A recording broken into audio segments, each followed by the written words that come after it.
is clear to the audience, and I was really amazed and inspired with the presentation, because after that there were a lot of volunteers who came up that they wanted to become a volunteer with HR Success Talk. If you see the chat, so I could see a lot of yes, yes, yes, like Akhil, Shilpa, Chandan. So I'm really looking forward for adding more members to our group.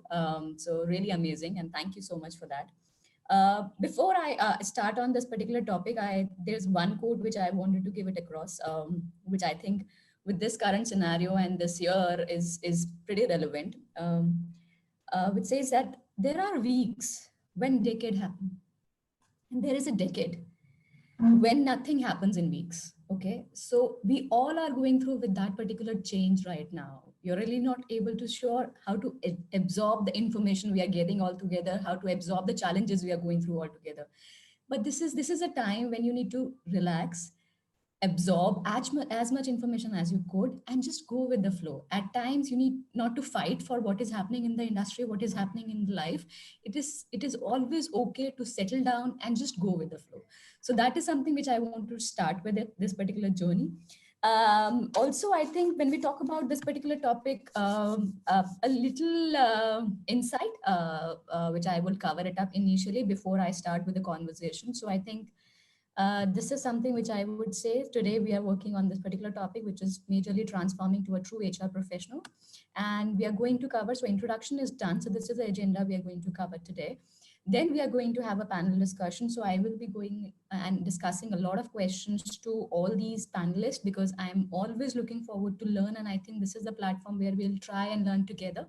So I'm going to ask certain relevant questions, which will really help you gauge out more information. If you still think that you have more questions, so we have an interesting fact for you, which is a breakout session where we will give you a different zone where you will be talking to one of the panelists in a group, and you can ask as much questions to them. There could be a scenario that we all these panelists have come from a different background. So one must be a expert into a labor laws, one must be an expert into a performance management, somebody into rewards and recognition. So obviously they might not be able to answer all the questions which you have, or maybe they would be able to do it, but that's perfectly all right. But that zone is just for you to make sure you come up and you discuss as much as is possible. So we have just created this special area so that we can have a live chat with your panelist. And finally, we will have a closing note. So this is something which we are trying to do it today. Stay tuned with us, and please, I want a amazing interactive audience. So please keep bothering us with a lot of questions and messages on the chat. We will have an interaction going on. Moving on with this particular one, we are back with the questions to all. So I will give you an example how I'm going to do it, and then I will add it up. So basically, first question is, while you introduce yourself, so this is a question to all the panelists, while you again introduce yourself, just add one important fact about HR generalist role from your point of view. So I think that is very, very important for us to make sure how it is relevant in the current scenario and how it needs to work around. Since current role of mine is majorly into university hiring and I work with millennials, it's being long, which I have done with my HR generalist role for around 5 years now. But I think it is good for me to learn and from these experts on the table. So I will call myself and I will introduce myself as an agilist, because if I talk about my journey from last 14 years, it's been an amazing journey from a multiple industries and a multiple roles which I have experimented in my career, be it a recruitment, be it campus hiring, it's a generalist role, if we talk about agile HR, technology HR, because I've learned more than 10 technologies during my HR domain. If we talk about design thinking, agile HR, safe certification, so and so forth. So I think if I call myself agilist, is just like I'm open to the change and I'm really looking forward to learn as much as it is possible. So that's about me. I won't quote on the HR generalist role, but I think I will set the expectation from all of you. So there is a very clear learning when to listen and when to speak. Okay, so there are a lot of people who are a speaker at this point of time because they have really positioned themselves in this particular one. So just a tip for you, when is the time that you should be listening is like when you don't know the content or when you don't have a strong expression of explaining to that. Okay, but when is the time when you need to really start speaking? It is like when you have a relevant experience, when you are having a useful resources with you, And when you have a strong expression, that you are able to respond to the key questions. So this is just a tip, because we all are looking forward for making our journey towards being into speaking session. It is important to at times just relax and listen. There are people who are going to share it across to you, learn and absorb. So that's here I'm going to begin it up. So I'm going to start with Deepthi, if you can take it forward from here, and gradually we'll pass it on to other panelists with us. Hi, Monica, and I think a very, very warm morning to all the participants and the attendees who have taken out time to kind of, join the session. And I feel so glad that I'm just a small box in this on this particular virtual screen, and I'm sharing this platform with a couple of esteemed panelists. So I feel really grateful, and I must really tell you that my heart is pounding, with respect to whatever answers I'm going to give henceforth. So the one thing that I feel is extremely important from an HR generalist point of view is, kind of holding the culture of the organization together. I think culture is where, what plays is of maximum importance, that kind of decides, if employees would want to stay in that organization, would want to leave that particular organization. And I think the onus, although it kind of is on all the employees to ensure that the culture of the organization is kind of handled with care, and it's kind of there is this consistent message that is sent across the organization with respect to what it really stands for. But I think the HR generalist is the starting point where they're setting the expectations in terms of, if a new employee is joining the organization, they know what the culture is of that particular organization. So that's pretty much my point of view, Monica. Thank you.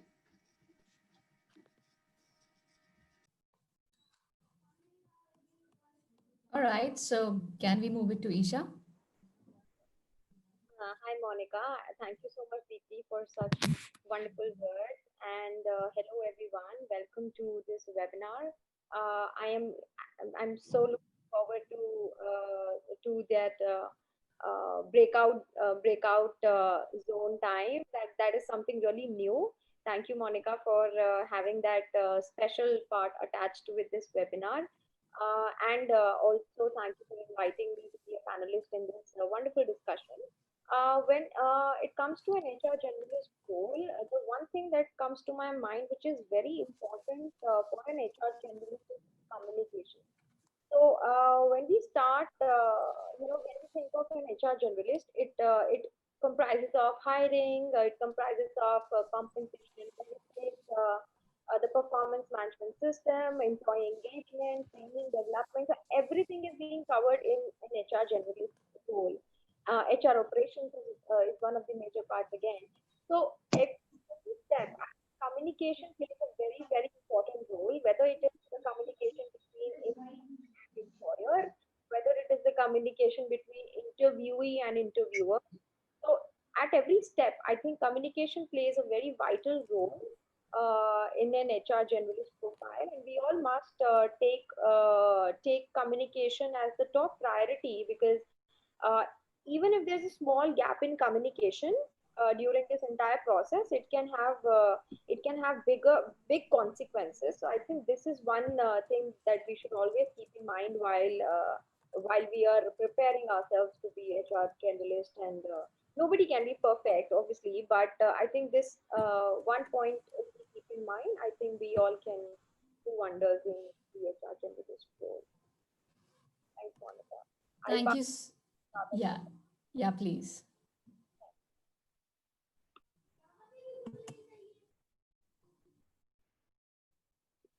I'm passing it on to Radhakrishna.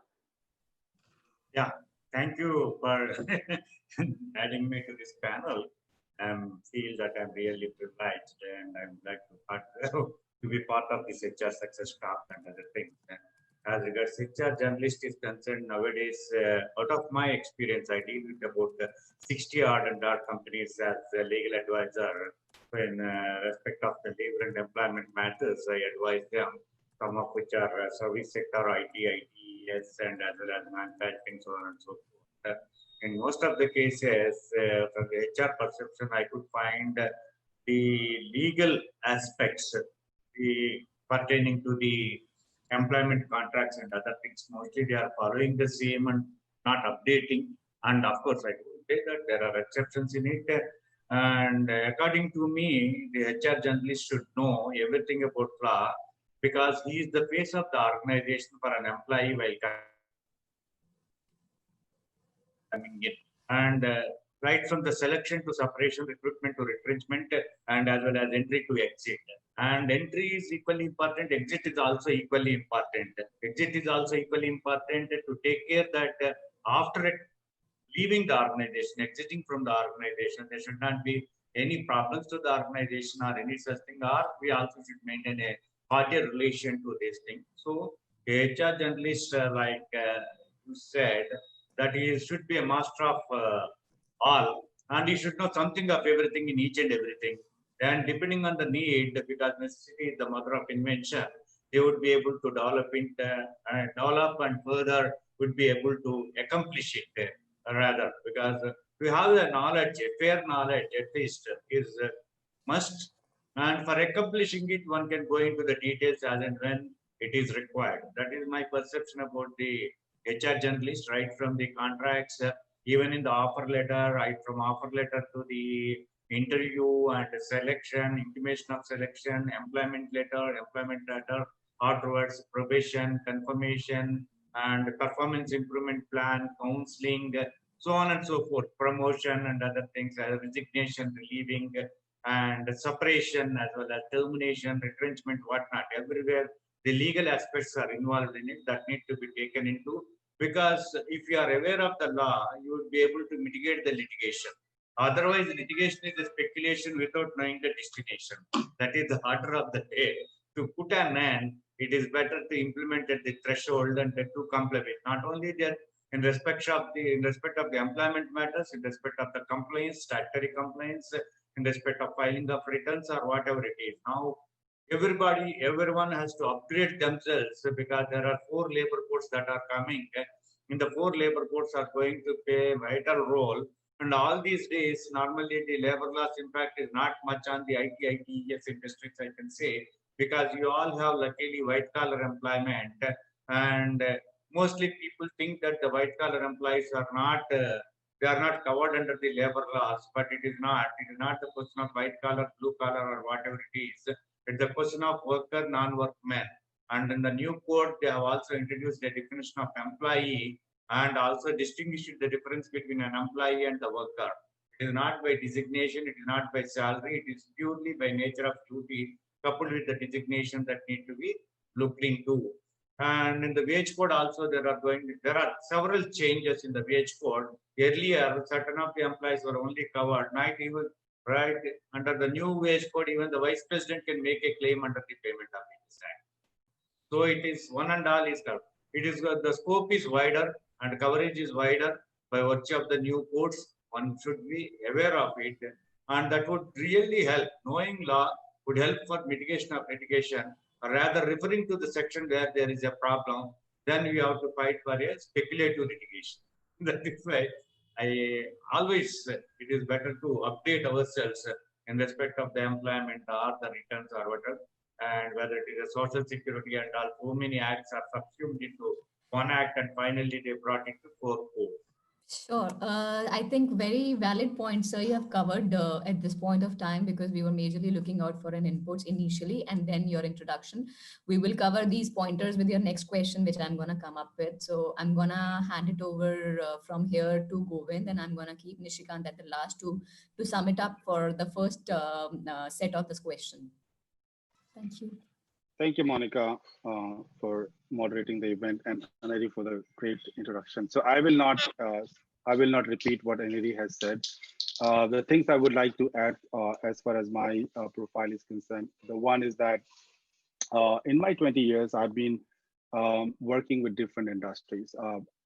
Like I worked with education sector, real estate, services, ITES, and currently I'm working with IT software development firm. And this is the first time I'm working with a global organization and exploring that as well. I will also say the same thing, Monica. I think I'm very agile when it comes to things which are changing. I believe in continuous improvement. There are a lot of things which happens and you need to adopt, and you all know what's going on. We need to adopt ourselves being a human resource professional. Also, to your point, that what will be my advice to the HR journalist people? I think I would pick up from what Akil was asking on the chat box as well. I think it's not only about HR a functional area which we need to know, but also that we have to learn business. Whatever company we are working with, what kind of business we are in. I think I would recommend highly to all the HR professional to learn business, learn what kind of business they are in, and that's the only way they will be able to support. And the second is the technology. With the current situation nowadays, technology is one of the key.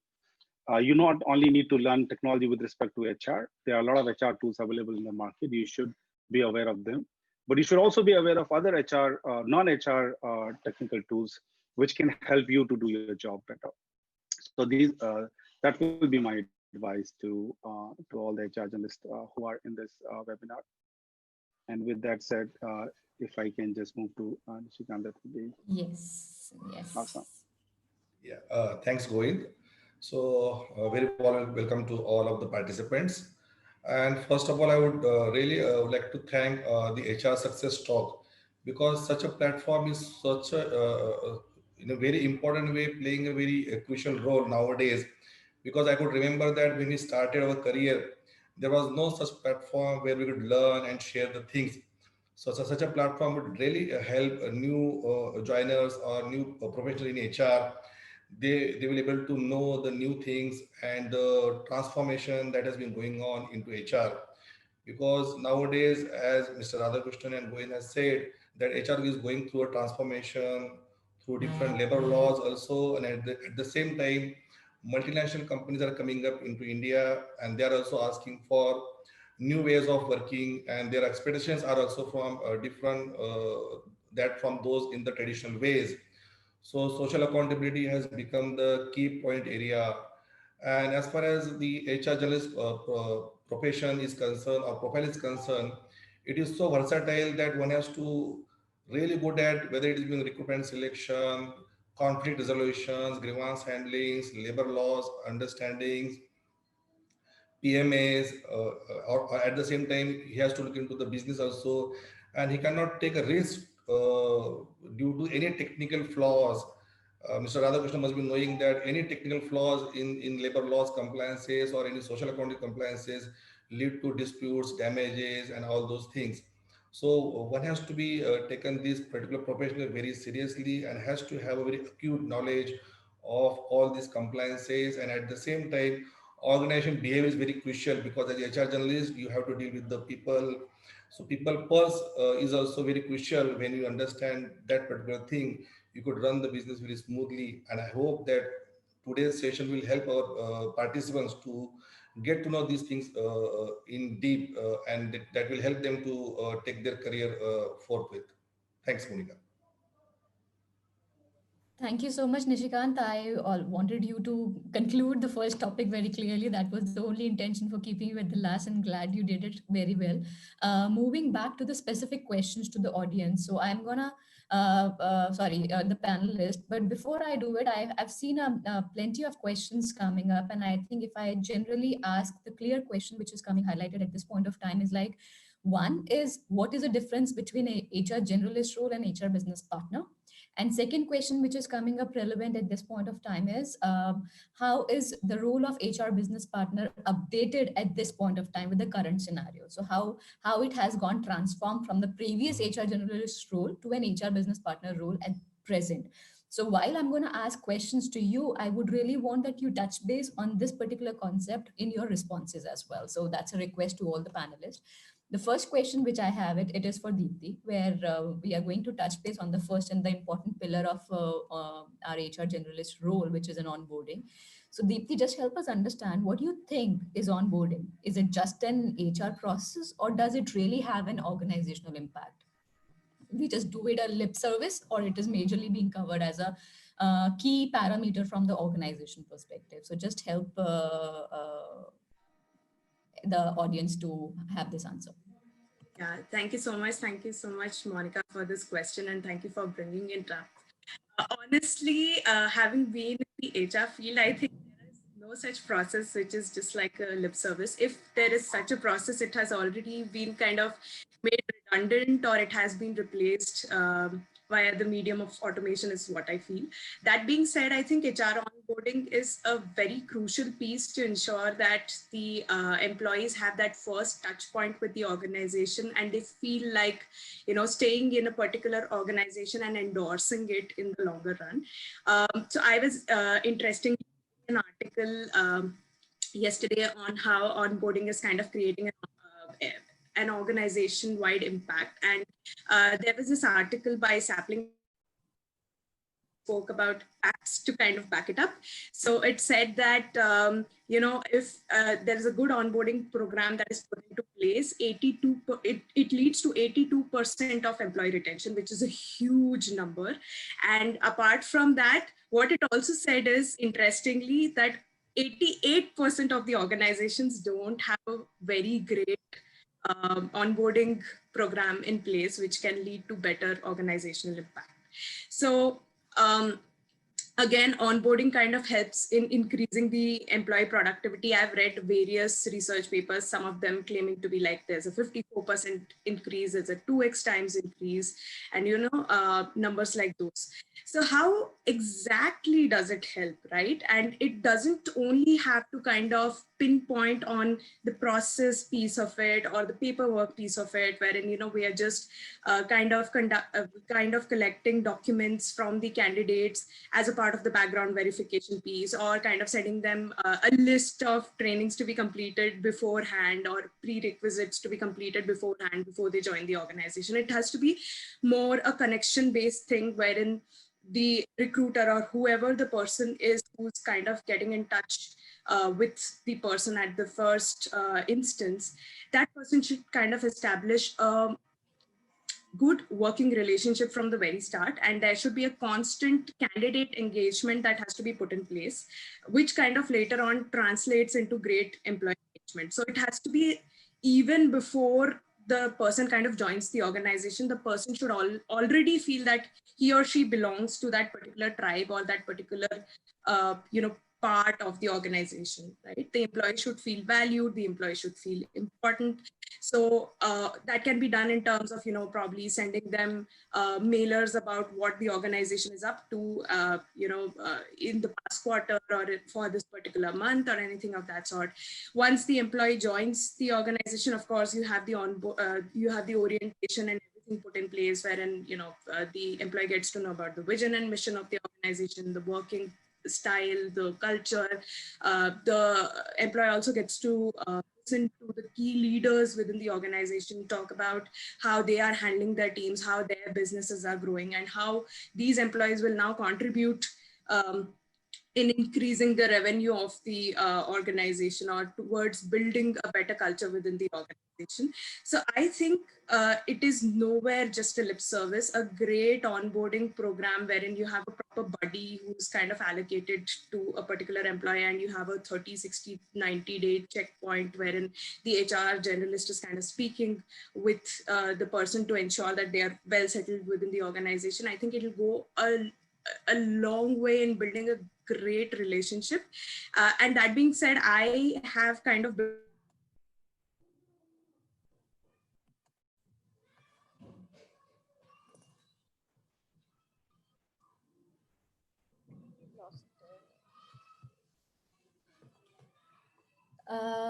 Yeah, Deepthi, we can't hear you. I think your screen is freeze. Possibly we'll wait for her to come back, and then she can cover her concepts again once she's back. positions. Yeah, you're back. So Deepthi, we lost you in between. There was a network lag. So sorry. I'm so sorry. Yeah. I think I'm facing some, am I like audible now? Yes, you are. You are clear. Okay, great. All right. Great. So I mean, to just quickly conclude this particular part, and then we'll have to move to the next part. Sure, absolutely. And then apart from that, the point that you brought up, how is the HR partner, how has the role evolved over a period of time? I think earlier we were used to, kind of doing what we were told, or we really didn't have a clear picture in terms of how we are contributing to the organization business, given the fact that we were considered as cost centers. But that being said, now we are literally, like Govind mentioned, we have to understand the business and we have to kind of partner with the business to even help them generate revenues and to help them maintain the high performers within the organization and help them stay back with the organization and endorse them. So that's all that I would like to say from my end. Thank you so much. And I think I could see a few questions for you in the chat and also for Nishikant. So I would want, once you have time, just look at it or maybe try and cover them in the breakout soon. So moving with this particular flow, I would like to have another question. And this question is for, so I think that is something which we have covered. And this question is majorly for Mr. Radhakrishna. And I think, can you help us understand labor laws which are relevant for talent acquisition and onboarding? Because now we have gone through with an onboarding process, which is better for us to move to the next step, which is talent acquisition and onboarding. And at times we struggle in terms of getting which is really, really important and relevant from a labor law perspective, or which is something which we are doing it just for the sake of it. So that clarity is very, very important for us. So if you can help us understand that. Basically, the thing is that the relationship partner, there are two categories of employees in an organization. Mm-hmm. One is that covered under the labor laws, and their service conditions are governed as per the labor laws. The other one is non-workman category, whose service conditions are purely governed as per the contract of service between the company and as well as the individual employee. And the employer has to be careful in respect of drafting the terms and conditions of the contract, what is enforceable, what can't be enforceable. There are certain unenforceable clauses also in respect of, and all the clauses need to be taken care of at the time of. Especially what I could see is that onboarding process before normally, as far as the data sets are there, and that as well as freshers are there, where you recruit a direct fresh appointment. Once in fresh appointment, freshers, when you give the offer, it is most likely that they join you. And the question of not joining doesn't arise. And when the lateral hires, the problem is that they take offer, and at times in some of the cases, what they last day when they were to join, they send a regret mail that they are not able to join you. And it would be really difficult for the organization to fill the vacancy and acquire and a new talent acquisition within the short time, because the other one gets relieved on an immediate basis. So one has to be careful in the offer letter also that once if he confirms his joining, he must join. If he doesn't join, what would be the legal consequences has to be specified right in the offer itself, so that they will be having some sort of legal binding that they cannot tomorrow cause some sort of breach of contract to the offer and trouble the organization when the offer is given. And similarly, that when they join, what are the formalities, the background check. Usually the thing is that what I couldn't find is before joining, some do background check before joining, some do background check after joining. After joining, at times it may take a couple of months, at times it may take 6 months or 8 months. At that time, when the employee is already settled and something you come to know, asking him to all of a sudden to leave the organization in view of the background check when the employee receives, then it would create legal problems and these sort of. So it is better to get the background check done before joining itself or at the very threshold during the period of probation of the employee itself, rather taking it background check after 6 months or something like that, so that it would avoid the litigation that need to be taken care of. And in respect of at the time of joining, what are the formalities and the documentation? Certain companies, as regards the freshers, they take the bonds, agreements, seeking a minimum service guarantee from those employees that once the training is imparted.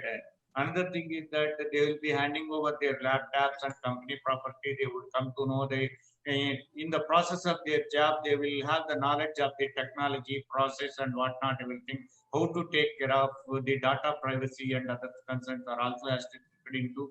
And in most of the cases, I do get the employee abruptly left and is not handing over the laptop, is not handing over this thing and other thing. And even for 1 year or 2 years, the laptop still will be with those people. And another thing is that giving them the access to your network and other things and blocking is email ID and other things. What are the formalities that are to be complied, under what circumstances the email ID? You must be having a HR code the policy, code of conduct policy and other things, and handbook on HR and other things. Mostly, most of the cases, only in the offer letter, precisely the terms and conditions of appointment is there. Most of the clauses are in the code of discipline, and most of the employees are not aware of the code of discipline. I suggest all the organizations, especially for the HR journalists who deal with the talent acquisition to the entry to the exit level, to serve the code of conduct, either a soft copy or a printed copy, along with the offer letter, and take a letter from the employee that he has gone through the code of conduct and read each and every terms and conditions and the policy of the entire policy, having understood he is giving his unequivocal acceptance to the same. Because in the code of conduct is a comprehensive, and always don't forget about it, mentioning in your appointment letter the terms and conditions so mentioned in the appointment are illustrative but not exhaustive. And the exhaustive is the HR code. Even HR code is not an exhaustive, because in our day-to-day life we come across so many things, and where we come across we need to make a policy about it in view of the change of the technology, in view of the experience that the employer faces in respect of the terms and conditions and behavioral aspect of the employee and other things. And even in respect of performance improvement plan also, normally oral counseling is done and it is not being recorded anywhere that how many times he was done counseling and other things. And finally, one fine morning he was asked and finally he quits it. He will be having a displeasure. And what are the steps? There should be a process even for the PIP, and each process should be documented, supported by the document, because tons of oral evidence is equivalent to ounce of documentary evidence. It is very much important when it goes before the court of law to have a documentary evidence to prove the performance and where he got to be, where he is, what is the gap between where he got to be and where he is. You should be able to specifically point out. Then only it would be helpful, even in respect of the performance appraisals or performance bonus terms and conditions. Certain times, if he is on the rules of the company, as on the date of performance, payment of performance bonus is not entailed. By the time if he leaves the organization, we say he is not entitled. And the employee feels that for that period he did service and he is entitled. These are certain so many gaps in the present policies in some of the organizations where I could come across that need to be fit. How much time I am left? And Sir, I think you have covered it up, but I just wanted to, I think I must say that the inputs which you have given are amazing and which are really, really important for us to understand that which is required at this point of time and which is mandatory to have it for a future consequences. There is one input question which has come on the chat right now, which was like, if we have a bond kind of a setup and we ask a person to sign a bond for 2 years and then the person leaves us before that, is it legal to go for a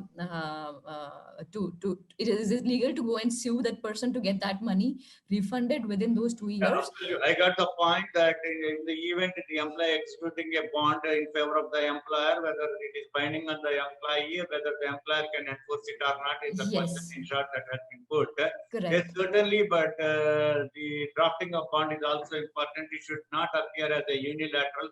It should appear as the mutual and reciprocal, and it should be drafted in such a fashion. And simply saying that if he lives in the organization, I would be suing him and recovering about 2 lakhs rupees towards damages. You should be able to quantify the damages on what account you are suing it.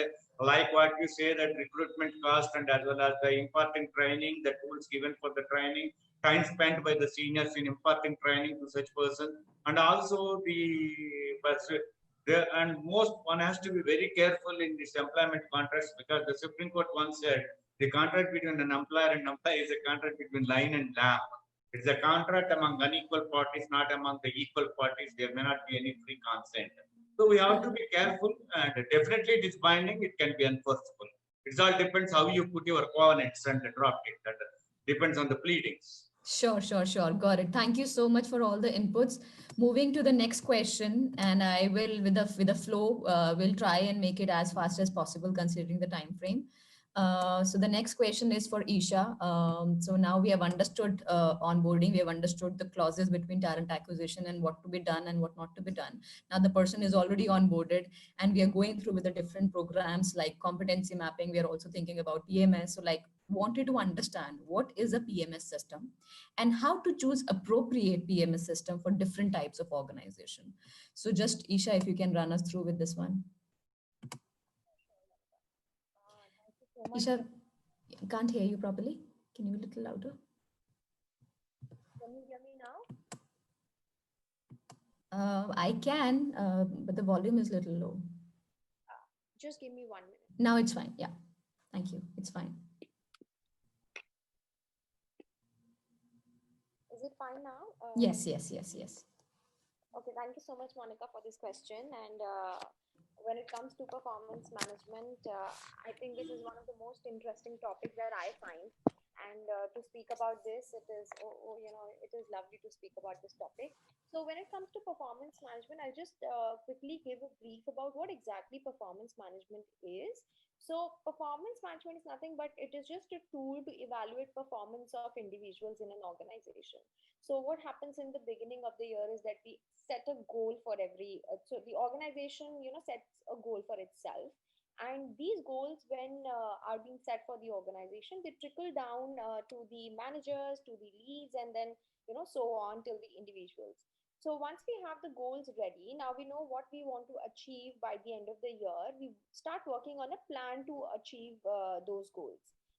Now, once we are done with the plan, now we have to take actions accordingly I'm as sorry to intervene. Your voice. am I still not audible? Voice is feeble, not clear. Not that clear. Now it's fine. I mean, The go volume has ahead. to be increased a bit. Sorry? Isha, the sound, the volume is little low from your end. If you want, if you have an headphones readily available, you can use it. If not, you can just come a little closer to your laptop. That should be fine. Don't worry. Yeah, Okay. this is fine. Yeah, go ahead. Does it make any better? Okay. Slightly, but not up to the mark. I think making any challenge changes right now won't be possible. So Isha, just go ahead. Yeah. Sorry about that. I No, will just that's try and speak as loud as I can. glad. Thank you. If my family members also listen to answers that I'm giving, but that's okay. So it's a Okay, learning so- for them as well. So don't worry. So yeah, thank you, Monica. I was just talking about that we set the goals in the beginning of the year, then we work on a plan as to how we are going to achieve those goals. And once we are ready with the plan, we start taking actions. Then at the end of the year, when we reach by the end of the year, we have to evaluate as to what was the expected outcome and what is that we have actually achieved. So the deviation is actually what we try to find out at the end of the year. So if you say in a very layman language, performance management is just a grind of goal settings, individual development plans, and feedbacks, etc. So this is more or less about what exactly performance management is, and there are different types of performance management systems that are available in the industries. Like you must have heard of a technological performance appraisal. Employee self-assessment is another type of performance management system. Then there are different types of like project evaluation, like 360-degree feedback. So these are certain types of performance management systems that are available. So now when we talk about what is the best what is how we can choose the best PMS or the best performance management system for an organization, as per me, I think it mostly depends upon the nature of the organization or the type of the organization that you are in. So for example, let's take an example of Byju's. So Byju's is absolutely a sales-based, sales target-based organization, right? So when it comes to sales target, so there is this performance management system called sales appraisal system. So in this appraisal system, in this performance management system, what happens is that everything, it is not a subjective kind of a system. It's quite objective because it is data driven.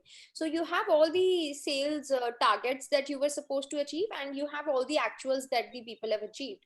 So it becomes very easy if you apply this system in these kind of organizations, the sales driven organizations, to evaluate the actual performance. But on the other hand, if we come to IT organizations, So if we try to if we try to apply sales appraisal system in IT organizations, it might not work that well, because everything is not sales based or target based in IT organizations. So maybe if we are an IT organization, for example, the Three Pillar Global, the organization that I belong to, we are an IT organization. And recently we have started with the 360-degree evaluation method. So in the 360 evaluation method, what is important is that you should have multiple stakeholders connected to one employee. So for example, I am an employee, I must have a supervisor, I must have or a manager, I must have a peer, I must have subordinates. So everything comprises, if everything is present, only then I can go on for a 360-degree feedback system, a 360-degree appraisal system. So in organizations, so for example, if an organization is very, very small, I just have, I have a very small team and I don't have any peers, I don't have any subordinates. So I cannot basically apply 360-degree feedback because I don't have so many stakeholders connected with me. So in that case, we cannot apply 360-degree feedback.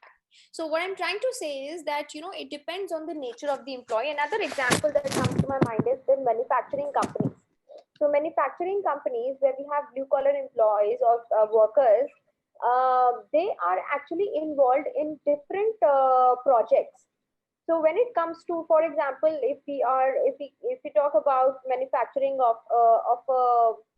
a product or medicine. So say, for example, the first step is that grinding everything together. The second step is binding it together. The third step is packaging. So at every step, there are different workers allotted for each project, each task. So in such kind of organizations, we can use project evaluation. How? Because at every step, after every task is completed, we have to give feedback to that group as to whether that task was done correctly or not. Because if the grinding is not done correctly, the binding team will face problems. So here, a project evaluation is the kind of performance management system that can be used. So I have a question for you, Isha. Sorry to interrupt. There's a question which is pretty relevant, and I think it's coming on the chat, which says that how would you define a PMS system for a blue collar worker, and by what time it should be repeated? Also, do you think that it is necessary to have a behavior PMS also part from a KPI and a KRA perspective? I think that's a wonderful question. The second part of the question I like more. So when it comes to the first question was that how would you define the PMS system for blue collar employees or for which means the manufacturing company. So that's exactly that I was talking about. That a PMS system for manufacturing companies might not be, you can use project evaluation system there, because there are different projects and different tasks involved in a manufacturing company. At every step we need to give feedback, we need to just review the process and everything, so that everything is going on well. So I think for that we can try project evaluation system, and that's how the project management system can work there. And the other part of the question was, Monica, can you please? Yeah, it's majorly talking about is it behavior PMS also part of KRA and KPIs? Yeah. So absolutely yes. I think behaviors are definitely part of the performance management. Can't hear you, Isha. Again, your voice is really breaking in between. I think when we talk of performance management, I think behavior is definitely a part of performance management, because if we are not behaving in a manner that we are expected to, I don't think we'll be able to produce or deliver what we actually have to deliver. And that's when we come to the performance improvement plan. So we all must have heard of the term PIP, which happens if we are not, which is not only based on the actual performance, like in terms of goals or everything, but is also connected to behaviors. A lot of organizations, a lot of people in fact generally ask me that is it possible to have a performance improvement plan done for a person who's not behaving properly in the team? So the answer is yes, absolutely, Yeah. because if the person is not behaving properly in the team, that will be a big trouble for the team itself, and the team will not be able to produce, and then hence it will definitely, hamper the deliverables. So yes, definitely. Got it. So I think there are quite a lot intellectual questions coming on the chat. I would say if you can respond parallelly, or you can cover them on the breakout zone. Because considering the time, I'm moving to the next speaker. Thank you so much, Isha, for sharing the entire glimpse of PMS, and I think it was really a good learning for us to cover on this particular segment. Moving with the next question for Govind. There's a background noise at my place. Sorry. So if Govind, if you can read this question and we can move it forward. Yeah, I can. And I think basically I have to touch upon two things. One is what are the best practices right now which are followed in reward and recognition, and the changes in new normal, which is especially when people are working from home and now some of the offices are open. So a mix Sure. of both. So I just, I know that we have limited time, but I'll just try to go a little level up before I talk about reward and recognition. And I would like to talk about total rewards.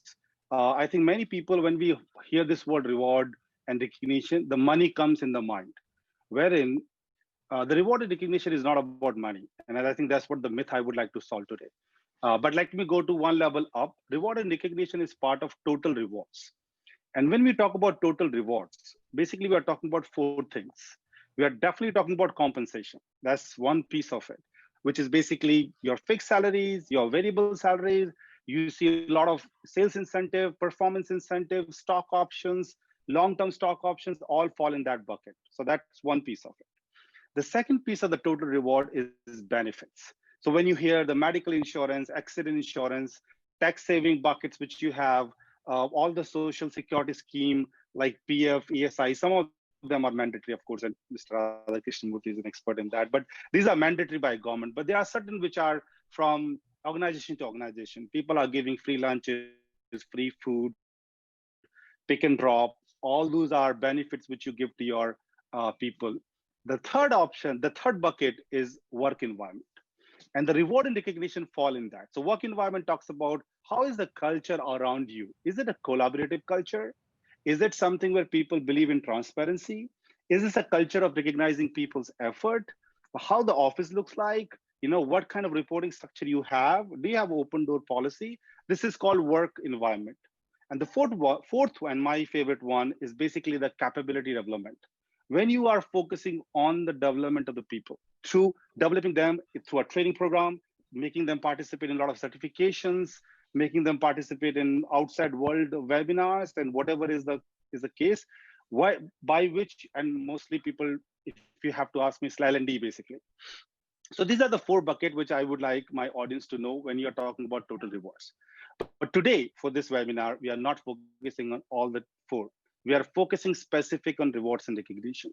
So before I go reward and recognition, one thing which I started with, I said that it is very important for HR professional to know the business we are in.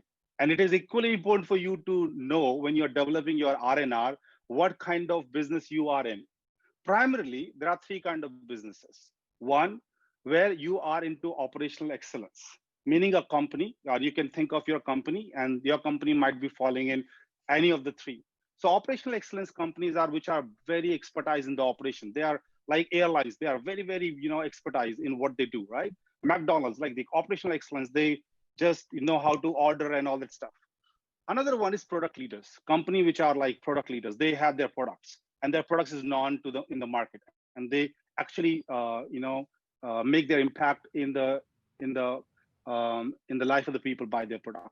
The third one is the customer focused, especially the boutiques, people who where the customer is the god, and they make customization for the customer. So your organization might fall in any of these three. Once you know that, what you need to do, and as we are talking about the best practices in R&R, I'll give you 5 keys to the best practices. The one is, first of all, you have to identify what you want to recognize. Most of the people just do copy paste of the reward and recognition system from one organization. Like you're sitting with Monica, Monica said, hey, this is what working in my organization. And Govind was like, this is looking awesome, and go back and just copy and paste. It won't work. I have to understand what kind of culture Monica wanted to encourage in her company and what kind of behavior I wanted to encourage. So if I want to encourage a certain behavior in my company, I need to think of reward and recognitions according to that. And I'm not going into deep on this right now. Then we have to make it in time. There are many occasions when there are reward and recognition in place, but sometimes people don't do it on time. And when the moment is gone, like if, for example, if I have done something good, and if my manager is recommending or appreciating me after 7 weeks, I might have forgot what he is recommending me for. Or if my incentive is quarterly and you're making me wait for another 3 months to get it paid, this incentive which was supposed to motivate me will become a matter of discussion. I will go to Deepti and say, you know, Deepti, my company is not paying me a quarterly incentive. They will pay me after 3 months, but they have demotivated me, right? So there's no point of doing it after 3 months. Do it on time and do it often. This is the third rule. Sometimes we forget that we think the reward and recognitions are one-time affair. It has to be part of your culture. It has to be part of your whirlwind. It has to be done often. It has to be done regularly so that people can actually feel that it is something which is for them. It's not that a one-time event which people are looking forward to. It is not an award which is once in a year. It has to be something recurring where people can pay attention to. The fourth rule is make it genuine and make it personalized. Don't send a personalized message to everybody and say Happy Diwali. If you're saying Happy Diwali, please say, hi, Govind, I would like to wish you a Diwali, so that I know that you have made some effort to at least do it. Now, you can personalize it. Now, personalization can have any height. You can just write a card with your hand, send it to me. It will have more value than a printed card to me, right? So I think this being genuine and sending a personalized one is more important. The last best practice and the key to it is don't sandwich the recognition and criticism. What happens is people start recognizing you, like you have done this great and I appreciate this and that, and then they switch to the criticism mode. Like, I hope that you would have done this better on this occasion. And I think we have to keep it separate. If you want to criticize or you want to give some sort of hard feedback, keep it separate and do it that way, so that the person understands that it is a recognition or it is something where the person has an area to improve. Quickly going to your second portion of that, Monica, I hope I have more minute to answer that, is what is that, great, thanks. What is that happening in new normal? As I said, total reward is a combination of 4 things. And if you look at all the 4 things, all the 4 things have changed. Let me start with one by one. Working condition, absolutely changed. Everybody is working from home. Companies are coming up with creative ideas to provide infrastructure to people to work from home. And I think that's where this has been changed. So in the new normal, the working conditions are changing. The companies are very, very much worried about the stress and anxiety of people while they're working from home. When we talk about the capability development, I have seen a boom in L&D initiatives during this new normal. When people are at home, they are using their online platforms to develop new capabilities in themselves, and organizations are also supporting it. Now let's come to compensation. Now that's an interesting one, because there are a lot of companies who are doing the pay cuts. There are companies who are holding the variable pay. There are companies who are holding the salary increment, but there are companies who are still continue doing it. So I think you all are reading about it. So there are a lot of change in the compensation field. Benefits, and especially in the benefit field, there are medical insurance. You have heard the new, COVID addition is applied. When we are doing the reward and recognition, now a lot of creative ways are there, but I can just call 2. One is that when you're recognizing your people, you are also inviting your family members. When you are giving them something, most of the time now people are giving the vouchers, the Amazon vouchers and all this stuff, as opposed to giving them gifts, because it is easy for people to access. So I think that's the second part of that, Monica, that people have now made some changes in all the 4 areas of total reward. Over to you. Thank you so much. Thank you so much. I think a detailed R&R information for anybody to even set up a full R&R policy after this one. Moving it to the next question, which I have on the screen for people to look at, is for Nishikant. And this is basically like, why do we really require exit or an offboarding process? And share it's important, why it is important to the organization. Please provide us the HR legal implications with rewards to employee separation. So I think there are two things which I want you to cover: the importance and the need from a business perspective about this exit process. No organization definitely likes this process, but yes, it is important. And what are the HR legal implications which are covering altogether? So Nishikant, over to you.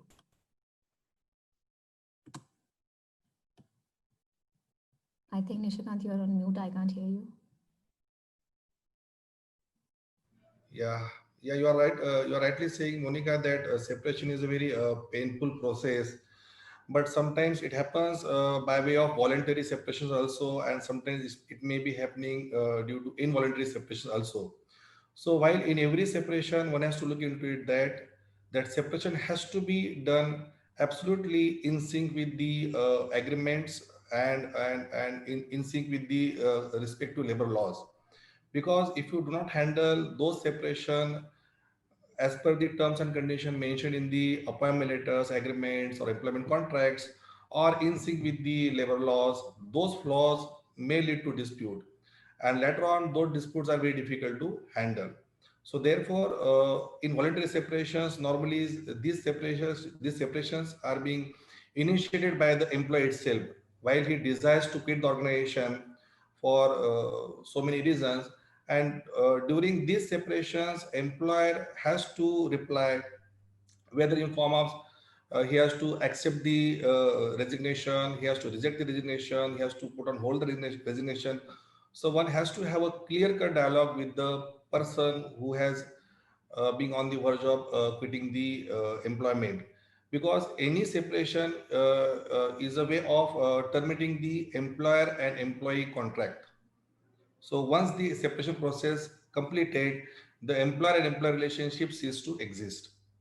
So that file has to be closed in a very neat and clean way, because any flaws into it, or if it has been seen that the separation is not being carried out in a just and fair way, then there may lead to certain legal implication on it, because the separations are being monitored by the different acts like Industrial Dispute Act, Standing Orders Act, or MRTP Pulp Act also. Because while separating, it is been expected from the employer that it should be very transparent and just and fair manner, and there should be no forceful separation element into it. So therefore, even in involuntary terminations, wherein we terminate an employee during the probation, or as a consequence of any grave misconducts, certain procedures with relate to domestic inquiries has to be followed on in respective way of natural principle of natural justice has to be followed on into it.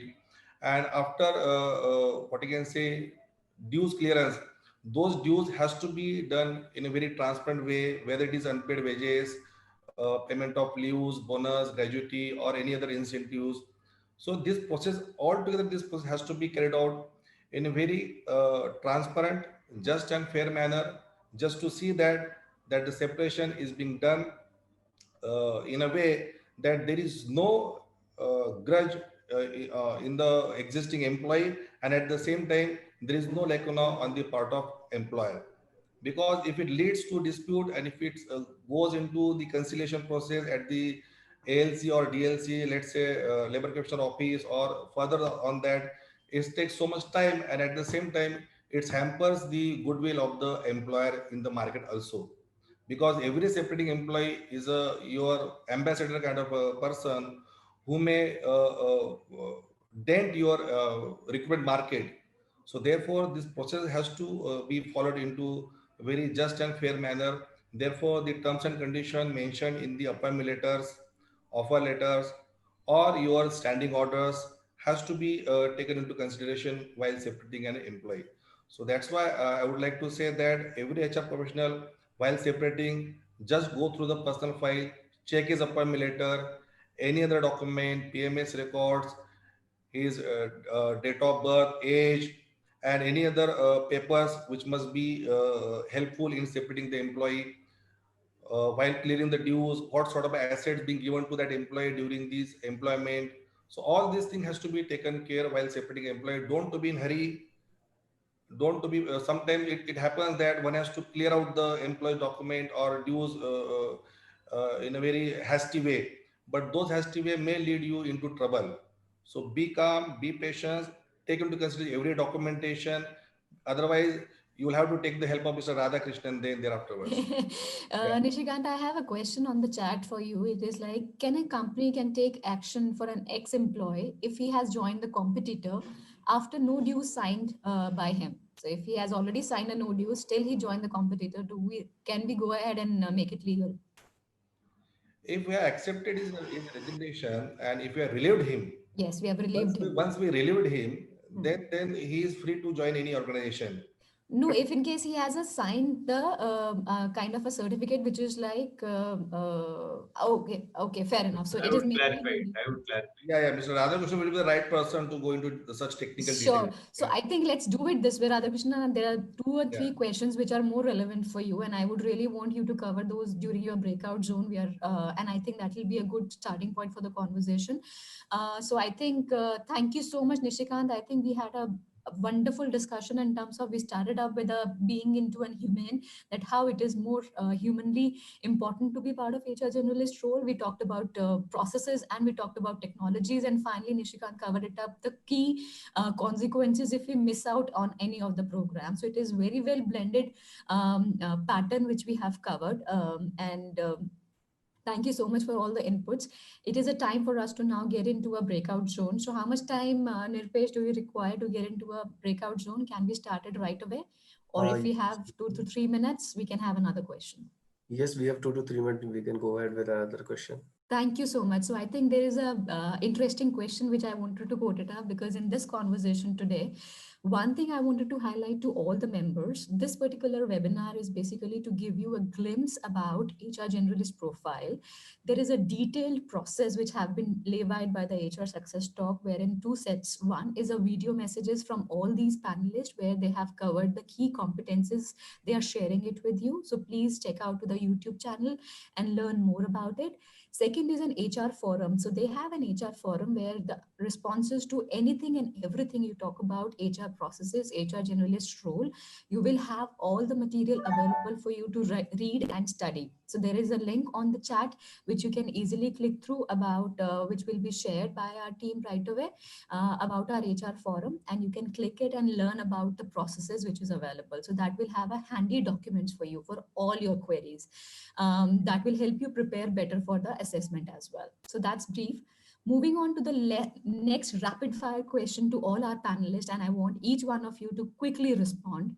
So the concept of this particular webinar is majorly to upskill all our members with A to Z of HR generalist, right? So we're going to cover everything about HR generalist. And how are we going to do that is by creating a different definition of A to Z, a different verbiage of HR, which is categorized as A to Z. So we'll start with a new alphabetical for HR generalist. So I want each one of you to quickly unmute yourself, the panelist, and start with A. What do you think about A of HR generalist? What comes to your mind quickly? We'll try and do it as fast as possible. Yes. It is the right attitude. Right attitude. Okay. So we'll call it as attitude. Let's go with B. What is the definition of B? Be the inner winner of the employee. Yes. So I got a second one from Isha, is a balanced scorecard. Very well point. Third is C. Quick. Continuous improvement. Continuous improvement. Change management. Compliance is very important. Change management. Wow. Let's go to D. Quick. We do not have even our audience can respond on the chat. Quickly. I would say dedication, maybe. Yeah, dedication. On the chat. All right. So I think dedication, we also have a demand forecasting, which we do it for our hiring processes. What about E? Let's do it E. Employee engagement. Wow. Everybody in ethics, employee engagement. Very nice. F. Time management. Employee, yeah. And when we go to F. I think somebody who can foresee future. Foreseen future, right? Fairness, very important for us to be very fair in forecasting. And FNF, yes, we do an FNF as well. G.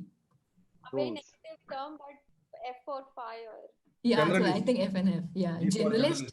Chief or generalist, that's an important part, which is a nice gesture and working on grievances. G for goal H, setting. goal setting, right. H, S for HR. HR, right. Human resources, our human resources. Human resources. I, Increased retention. or increments. Yeah, increments. Yeah. J, let's go to A, Job J. descriptions. Job descriptions, very Description, valid. yeah. Very nice points coming up from Inspired, increments, integrity, JD. K, Kindness, I think. kindness or keeping API, KRA. Knowledge API, transfer. KRAs, API. knowledge. We have such an interesting and an amazing group with us, and which is so interactive right now. L, Leave. LMS. Leave. MS, leaves. Right. Law, leadership, learning. Wow. LTA, very nice. I was not able to find one. Like they are ample, like with M. Let's go to M. Management. More words. More words. manpower. Motivation. Very nice. Manpower. Very nice. Monthly incentive. Wow. N. Morale. Money definitely is there. Yeah. Let's go to N. Quickly, guys. We are running short of time. We have to really. Notion, normalcy, negotiation. So our audience are way too faster than you. Yeah. Isha, we can't hear you. Isha, we can't hear you. I said negotiation. Right, very nice. O, let's go to O. Onboarding, Onboarding. Organization behavior. organization behavior. Yeah. Organization development. P, promotion, Management.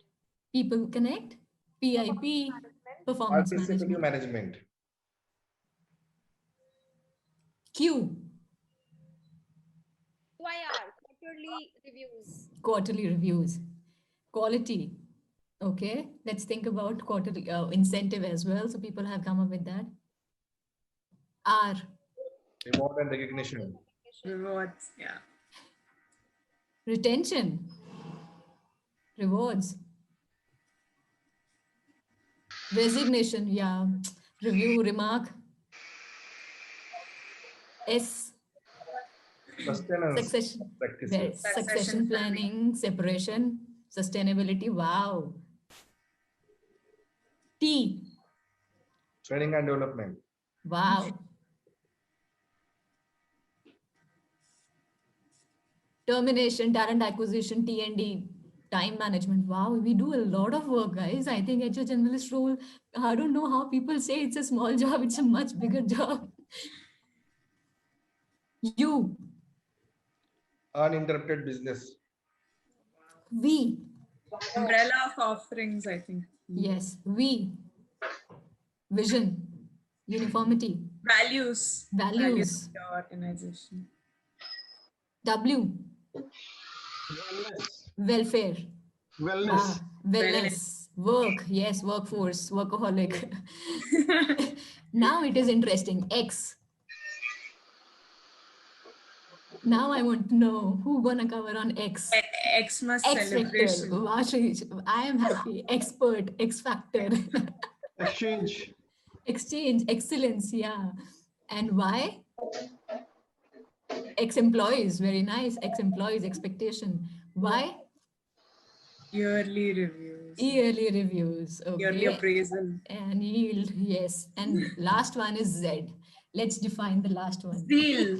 Zeal. And finally, we met it with our zeal. Thank you so much, guys. It was super amazing. Nirpesh, let's get into a breakout zone. We're really running short of time. I'm sorry for extending it for 5 more minutes. Let's quickly close it up.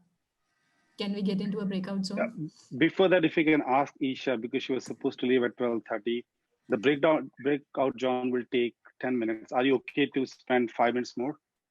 Isha, is And it then okay? leave? Isha, We can't cannot hear hear you. you. Can you hear me now? Yes. I said I have a hard stop at 12:30. I'm so sorry about that. I think let's No do it. problem. Let's do it this way. Let's do it this way. Include me in or I think somebody from our group can join where Isha is joining. But let's go with the breakout zone, and she can drop in 5 minutes. We still have 5 minutes with us. And thank you so much, Isha, for a wonderful session and a wonderful inputs. I'm sure at the time of closing we might miss you. So Okay, so sure, Monica, I'm just opening the room, all the thank rooms you so for much. everyone. Thank you so much. Thank you so much. So please, I'm requesting all the audiences to please bother as much as possible to all our panelists.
All right. So meanwhile, when most of the members are there on a breakout zone, let's cover all the questions which are being questioned at Facebook. So can somebody from our team share the question with me and I can start responding to those questions? And this particular session is for all our HR Success Talk members. Whosoever think that can answer this particular question better, please feel free to respond and come in. Nirpesh, can you share the question if it is possible?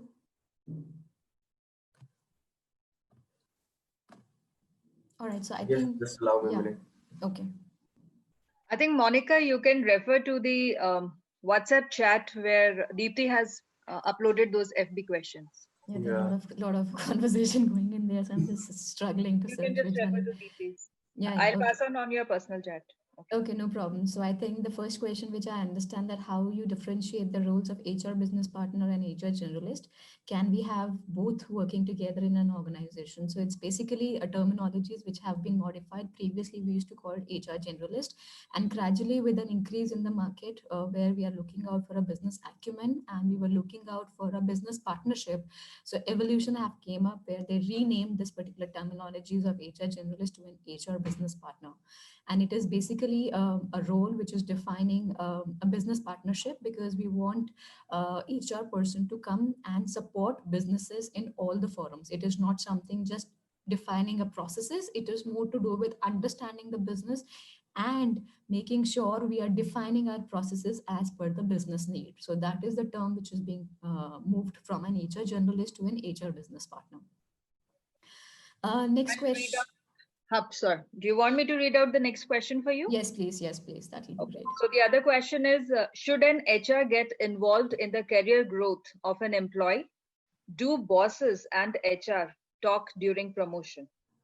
See, ultimately, I personally feel it is very, very important for HR to partner with the hiring managers in the overall growth from two perspectives. Initially is at the time of hiring, you know, the recruiter knows it very clearly what was the expectation of the person being hired. And while we are sharing the job description, so they understand in and out expectation of that person. While this person come on board and join the team, hiring manager is aware about the competencies of this particular person. So making a good blend, or if they can work together to formalize a conversation where we can map up the challenges and the gaps, that would be an amazing way to take it forward in any organization if we have a bandwidth to reach out to all the members. If we think, because usually there is a segment, you know, at the time of defining an organization, it was 1:100. So if we have 100 employee, we used to have one HR professional for that. Versus now, I have also seen companies with 5:1, 500:1, or maybe 1,000:1 ratio of HR professionals. So it is practically difficult for that one HR person to work with all 1,000 people or 500 people. But yes, making it for 100 and planning it for the team manager is definitely a good deal to do for it, if we can lay out that conversation. Yeah, that's good. The next question we have is how does the HR role differ when it is a support function and when it is a business function? See, HR function is never it was used to be called as a personal group, that is a time when it was support function, because they were only working in supporting the employees to manage their basic needs. Versus now, with the newer change in the industry, with the newer version in the industry, it is actually a business partnership role into HR, because ultimately, if we do not know about the business, if we do not know the business expectation, and we are kind of managing our people, it is nowhere giving any justified responses. So I would say HR is definitely a business connect or a business partner role. It is no more a support role. We call it as an operation and support role because it is not a revenue generating role. That is the terminology which is used, because we do not have a revenue generation. With the newer processes in place right now, we have also evolved into a revenue generation, because we are increasing the retention, we are increasing the productivity of the people with our initiative, with our learning and development modules. So now we are, in few of the organization, we are no longer called as a support function as well. So I would quote it, HR plays a very critical role in terms of doing a clear partnership with the business. We need to understand the business very well. We can't have any compromise saying that we do not know about the business, we can't explain. That's something which is not at all expected from a HR person. And there was one of the question also, how we are getting into a more of a business zone. I would say taking a seat on the table is a need from a business professionals and a HR professionals. How you can do it? You need to know the business. You need to strategize your policies and procedures as per the business need, and then accordingly connect with the employees. So there is a clear circle, which is like stakeholder, employees, and stakeholders, employees, and customers. If you want your stakeholders to be happy, so you need to make sure that you're making your employees happy, and if your employees are happy, they will make our customers happy, and if our customers are happy, ultimately our stakeholders will be happy. So that is the value chain for every organization to run on. That's absolutely correct. And I would just like to add, that is the reason that earlier this designation was known as maybe as a personal manager or as a HR manager, which has now been termed as HR business partner specifically, because now the expectations have changed. Yes. So the next question we have is regarding 15 days notice during probation period. If not served, is it required to pay the amount of 15 days gross salary? See, it has to be, I think it was very well articulated by Mr. Radhakrishnan as well, that whatever clauses do you want to cover should be part of your offer letter. If you are making it sure that it is part of your offer letter clause in the notice period, you are saying that it is, if you are leaving the organization within 15 days, you can leave the organization, but that will also imply on the 15 days salary. If you are covering this part as your part of offer letter, it becomes a legal thing. If you're not covering into an offer letter, then it is not. True. One more question, though you have asked some bit of it, similar is here. The person is asking how you differentiate the role of HR VP and HR generalist, and can we have both working together in an organization? Yeah, I think the first question which I covered was this one only. I've already covered that. Yeah. Sure. Let me just try to see if there are more questions. Sure. And let me just see the questions on our chat. There is one question. The person says, should an HR get involved in the career growth of an employee? Sorry, I've asked this question. That is it, I think. We need to just... I think we have kind of covered most of the questions from FB. Majorly, we will have few questions coming up into the chat. And I think with this A to Z, the questions have gone modified. So I think...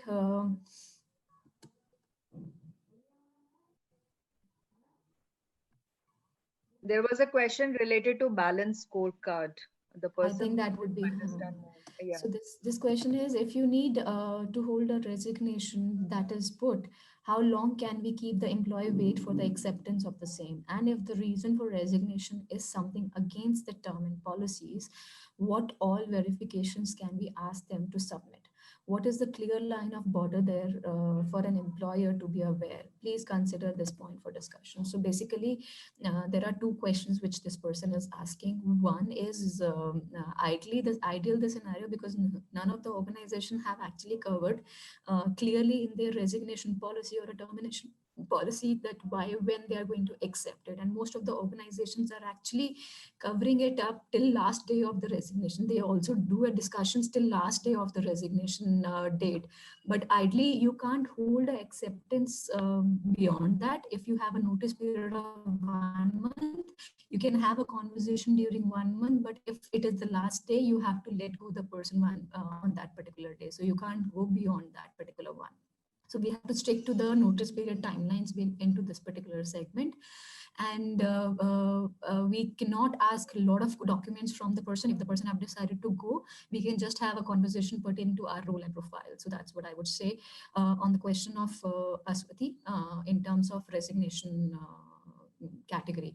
So I'm glad to see all of us are back, and thank you so much. I hope you had a good time during breakout zone and were able to get your questions resolved. If you still think that there are few questions you wanted to be covered, I would encourage you to drop an email and please go through our HR forum. I'm sure you will be able to get your answers sorted out from there. I'm quickly going to share my screen and before we conclude this particular one. So we are done with this particular one, and the last one. So we are good to go with the breakout zone. I think I'm sure you had a good time. Nirpesh, do you have a poll question with the people? Because we want to take a last minute response from all of them, that how was their experience with the breakout zone. So the questions are open for you all. Just take a click of a button. It will take a minute only, where you need to explain, does live interaction with panelists met your expectation? Were you able to get your questions resolved? Were you able to enjoy and have that comfortable discussion with them? So please respond quickly onto this one. We are still, it looks like we're still waiting for people to come in here. So there were a few people who were unhappy with this particular one, just 3%, which is, I understand that they might not be able to get the right forum, because I don't know whether the breakout zone worked out fine for you, the kind of expectation you have. So please respond to it parallelly. While we are saying thank you to the team who actually really worked hard to make sure that you have this amazing webinar, the entire videos, entire setup, and the data on the HR forum. Wishing you all the best for your exam and assessment. I'm sure you all gonna, wow. All 98% people were really happy with the entire breakout zone. So really happy to see that. Thank you so much for your inputs, and love to have you here. Amazing questions on the chat and amazing interactive session. Thank you from me, and I think I would like to give it back to Aneri. And thank you so much for making this webinar work out. Yeah, Monica, one thing I would like to just ask. Sure. Can you please just share all the links that you've shared in the chat box in the WhatsApp group? So one of the things which was missed by me due to the technical net issues, I can just get back to them at that WhatsApp chat. Aneri and Payal can take it forward from here on this one. Sure. We'll get it done, Monica. Thank you. Yeah. All right. Thank you, Monica, and all the other speakers for this enriching conversation. It was really mind-boggling, and especially the breakout room. It was a really nice idea. Thank you for arranging that. Now I would like to hand it over to Govind for his closing note. Over to you. Thank you. And I think HR journalist is a topic which is always close to my heart. I started my career with being a HR journalist. And in 20 years, I have seen different aspects of it. And this discussion was really rich, and all the people from different expert area were coming up with this opinion and sharing with all the people who are present. And I hope that the YouTube video series and where all the speakers have come up with different topics and started sharing this information with all the participants. Will be useful for all of you. Thanks, Monica, for moderating it and coming up with such an awesome idea. And I think I agree with Aneri. Breakout room was great. The polling is great. And it's a new experience altogether for all of us. A to Z was really awesome.